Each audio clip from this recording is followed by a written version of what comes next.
Opa, economia! E agora? E agora a gente vai falar sobre o PIB, Produto Interno Bruto, e fazer uma análise agora do primeiro trimestre. Um estudo bem elaborado pelo IBGE sobre como avançamos no PIB, quais os setores se destacaram. E eu tenho a honra de receber aqui no programa a Cláudia Dionísio, que é gerente de contas nacionais trimestrais do IBGE. Ô Cláudia, seja muito bem-vinda aqui ao nosso programa. Boa Satisfação receber tarde. aqui o IBGE. Boa tarde a todos. Então, no dia 2 de junho, né, o IBGE divulgou os dados do primeiro trimestre do ano de 2022, né, da conta nacional trimestral. No caso, a gente calculou o primeiro trimestre, né? Então, o que seria o PIB? É a soma de tudo que se adicionou na economia naquele período temporal. No caso, a gente divulgou o primeiro trimestre de 2022, então foi de janeiro a março do ano de 2022. A gente também tem, no caso, daqui a uns 2 anos para frente, o PIB anual definitivo, que aí seria a soma dos 4 trimestres, de uma forma preliminar, no final do ano, e daqui a 2 anos o IBGE recalcula com dados mais estruturais, com pesquisas mais definitivas, e aí calcula o PIB anual, aí seria um dado definitivo. E aí essa conta, na verdade, demonstra por todas as atividades da economia, né, o que se agregou. Então, a gente pode agregar tanto pelo lado da oferta da agropecuária, da indústria e dos serviços. Por que a gente fala que é tudo que se agregou e não tudo que se produziu? Porque quando a gente calcula tudo que se produziu, a gente também desconta tudo que consumiu para produzir aquilo. E aí a gente consegue chegar no valor adicionado. Então, produção menos o que consumiu, a gente chega no que adicionou à economia, porque senão a gente estaria contabilizando 2 vezes.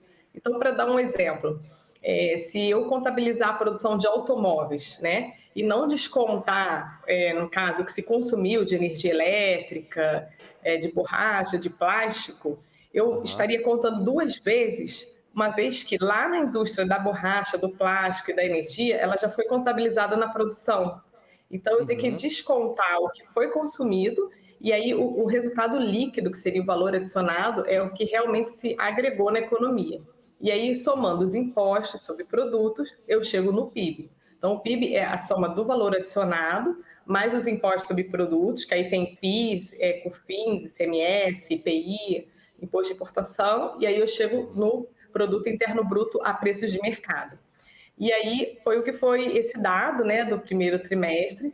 A gente divulgou que o crescimento foi de 1% na taxa da comparação do primeiro TRI de 2022 contra o quarto TRI de 2021. Seria contra o trimestre imediatamente anterior. A gente também compara o primeiro TRI de 22 contra o primeiro TRI de 21. A gente chama que é a comparação interanual, o mesmo trimestre do ano anterior. E aí, nessa comparação, o crescimento foi de 1,7%. Né? E aí, com esse avanço da economia de 1,7%, a gente chegou no patamar de 1,6% acima do período pré-pandemia. O que significa isso? A gente, quando começou a pandemia, lá no início de 2020, a gente estava num patamar. E aí a economia caiu, né? Foi um vale em 2020, caiu. Aí em 2021 começou a se recuperar, mais ou menos no meio do ano, né? Começou a subir novamente.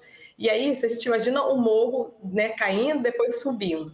Hoje, o ponto que se encontra, essa linha, seria 1,6% acima do ponto que a gente estava lá no quarto trimestre de 2019, que foi o trimestre antes de começar a pandemia. Então, a gente já recuperou o que a gente perdeu nesse período de 2021 e a gente ainda está 1,6% acima. Não é muito, né? Mas pelo menos assim já recuperou o perdido, né? A gente, Então, no caso aí, Cláudia, então, até para a gente entender, né? Então, quando a gente coloca esse panorama, esse que a gente recuperou já, fazendo esse parâmetro, no que diz respeito a um período que a gente não vivia essa pandemia do pandemônio, ou seja, a gente já tem um respiro maior. No que diz respeito, os dados, eles mostram, a pesquisa, ela mostra esse panorama, Mas, ao mesmo tempo, esse período de janeiro, fevereiro e março, principalmente o mês de fevereiro, a gente começou a viver o dragão da inflação, né? E a pesquisa também capta a inflação freando, ou seja, se a gente não tivesse tido essa inflação, talvez o nosso crescimento fosse maior, né? Com certeza. A inflação, ela é um vilão do consumo, né? Então, assim, eu não sei se você prefere começar pelo lado da oferta, mas já que a gente falou de consumo, então a gente fala pelo lado da demanda primeiro, né? O consumo das famílias, na parte da demanda, é um no caso das componentes mais afetados quando a gente fala em inflação e taxa de juros. Então, como nesse primeiro trimestre de 2022, a inflação ela ficou num patamar, praticamente o IPCA foi em torno de 10% no trimestre acumulado, em relação ao primeiro trimestre do ano passado. Né? Então, foi assim, muito maior do que o patamar que a gente estava trabalhando há 12 meses atrás. A taxa de juros Selic, ela também ficou num patamar muito maior do que a gente estava trabalhando. A gente estava na casa de 2,5, 3, e já nesse primeiro trimestre já está em 10, 11, então muito maior, 5 vezes maior a taxa de juros efetiva Selic que estava no primeiro trimestre de 2021. E aí isso desestimula, né, as famílias a consumirem, uma vez que para se endividarem, ou mesmo para tomar, no caso, crédito, né, para fazer consumo, isso desestimula. Mas o que ocorreu nesse primeiro trimestre? Apesar de terem esses efeitos negativos, inflação, taxa de juros, a própria taxa de desemprego, ela está se recuperando, mas ela ainda se encontra no patamar ainda elevado, na casa de 2 dígitos, né? Então, ela ainda tem um espaço muito grande ainda para melhorar.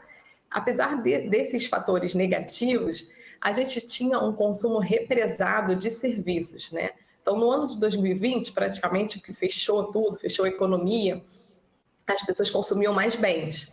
Né? E aí depois, à medida que foram reabrindo algumas coisas em 2021, restaurantes, né, clubes, academias, cinemas, teatros, então aos poucos esse tipo de consumo foi voltando. Mas mesmo assim, em 2021, a vacina ainda não estava tão avançada. Então, mesmo as pessoas terem o dinheiro para consumir esse tipo de serviço, não iam por conta do hábito ainda, do receio. Né? E a gente viu que nesse primeiro trimestre de 2022, apesar de que já terem reaberto a maior parte dos serviços presenciais em 2021, mas as famílias se sentiram mais confortáveis para estarem consumindo esse tipo de serviço. Então, não significa que houve aumento de renda, por isso que aumentou o consumo. Nesse primeiro trimestre, a taxa foi até positiva, cresceu 2,2%. Mas foi mais por conta disso, de uma retomada de um consumo represado. Então, o primeiro trimestre tem férias, né? A gente viu que transporte de passageiros, principalmente o aéreo, ele foi forte nesse primeiro trimestre. Toda a parte de serviços presenciais, né? Serviços prestados às famílias, restaurantes, alojamento, serviços de alimentação. Então, ficou muito mais aquecido se eu comparar com o primeiro trimestre de 2021, que já estavam até alguns serviços abertos, mas as pessoas ainda tinham receio de consumir. Então, não foi nem por conta de aumento de renda. É claro, se não tivesse tido essa inflação, essa taxa de juros, que são os pontos que pesaram negativamente, a gente podia ter tido um consumo maior ainda. Porque mesmo com esses pontos negativos, mesmo assim, a gente ainda teve uma taxa crescendo. Então, significa que, se não tivesse tido esses macroeconômicos, né, que a gente falou, esses pontos negativos, a gente teria um consumo maior das famílias. Né? E também acaba afetando o investimento. Quando a gente fala de taxa de juros, também afeta negativamente o investimento. E esse a gente ficou no campo negativo nesse primeiro trimestre. Porque o investimento ele é composto por construção, produção nacional de máquinas e equipamentos e importação também de bens de capital. E, no caso, apenas a construção ficou no campo positivo. Tanto a produção de máquinas, como também a importação, né, de bens de capital, elas ficaram no campo negativo. E aí elas, no caso, pesaram mais, né? Não foi suficiente o crescimento da construção para o resultado final do investimento ficar no campo positivo. Então, dessa forma, a taxa de investimento ficou menor do que era no primeiro TRI de 2021, tá? Uma vez que os investimentos eles estão em queda. Né, já foram em queda alguns trimestres de 2021 e agora no primeiro TRI de 2022 também. né? Então, isso olhando pelo lado da demanda. Mas, mesmo assim, como o consumo das famílias pesa em torno de 60% da economia, mesmo os investimentos em queda, o que cresceu no consumo das famílias prevalece. Então, o resultado positivo da economia como um todo, pelo lado da demanda, né, a gente teve uma demanda doméstica contribuindo de forma positiva, uma vez que o consumo das famílias cresceu, o consumo do governo também cresceu, por ser um ano eleitoral, geralmente é comum, né, que a gente tenha mais obras públicas, tenha mais despesas, né? E nesse caso engloba tanto estados quanto municípios, quanto federal, todas as esferas. E eles cresceram também nesse primeiro trimestre. Os investimentos caíram, mas como pesa menos, a demanda doméstica teve uma contribuição positiva. Tá? E a outra parte da demanda, que seriam as exportações e as importações, seria a demanda externa, elas também contribuíram de forma positiva nesse primeiro trimestre, uma vez que as exportações cresceram e as importações caíram. E aí, por que as exportações cresceram? A nossa lavoura, né, ela tem muito peso, a soja, na pauta de exportação. E nesse primeiro trimestre, a gente tem uma safra relevante de soja, né? E isso contribuiu bastante também para esse número positivo das exportações. Já as importações, a gente teve isso que eu falei, da queda da parte de bens de capital, né? A gente está com uma economia um pouco mais desacelerada e também olhando para o lado internacional, a gente trabalhou com o primeiro trimestre com uma guerra lá na Ucrânia, que isso afetou negativamente, uma vez que acaba desequilibrando a cadeia produtiva, né? A gente também tem importação de trigo lá da Rússia, a gente tem importação de produtos ligados até mesmo à lavoura, né? Que faz parte dos defensivos agrícolas. Então, esses insumos intermediários, eles tiveram queda na pauta de importação. Além disso, a gente também teve fechamento do porto lá na China, né, por conta de lockdown, uma vez que estava havendo uma volta da Covid lá na China, e eles fecharam o porto, o de Hong Kong também, então isso também afetou o embarque de produtos, né, aqui para o Brasil. E aí, Cláudia, dessa forma, a ação ficou no campo negativo. muito bem, muito legal, bastante esclarecedor esse primeiro bloco aqui do nosso papo. Na volta, eu quero conversar com você sobre setor por setor, para a gente avaliar o que a pesquisa trouxe. Você já deu uma pontadinha aí no que a guerra, de certa forma, também interferiu, mas também a gente já respirou um pouquinho do pós-pandemia, né? Se a gente pode dizer assim. Fevereiro a gente já começou a respirar um pós-pandemia, com as máscaras caindo também, e a gente não só na economia as máscaras caindo, mas como também caindo no que diz respeito ao dia a dia. A gente vai para um breve intervalo e volta rapidinho aqui com o nosso Economia. E agora?